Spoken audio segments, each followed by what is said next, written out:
Venture capital funds also need to raise funds. Now, whenever we're discussing fundraising, most of us will assume that you're talking about a startup raising funds, that too from a venture capitalist. Well, that's correct.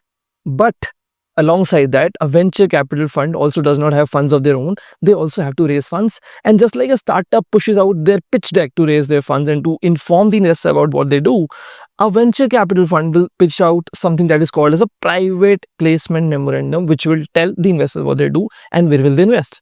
Also, a lot of people are completely unaware about the legal structure of a venture capital fund. They think of it as an individual or a group of individuals or a company at best, but let me tell you, that's neither of them. It's actually a two-entity structure. One is either a company or an LLP that actually manages the fund. It's not the fund.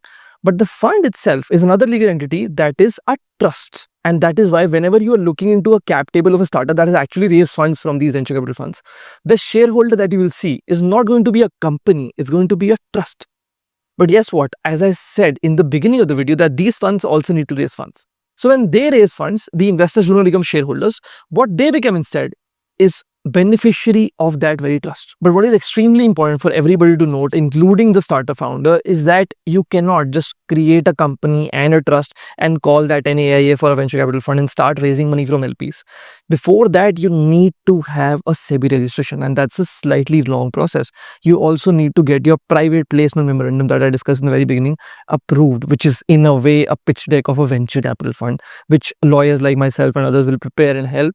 So unless you go through that procedure, unless you get that registration on SEBI, you cannot call yourself a venture capital fund. And that is why if you're a startup founder looking to raise funds and you've seen somebody's LinkedIn post, very shiny, very glamorous, that they started a fund, you really need to check first whether they have a SEBI registration or not.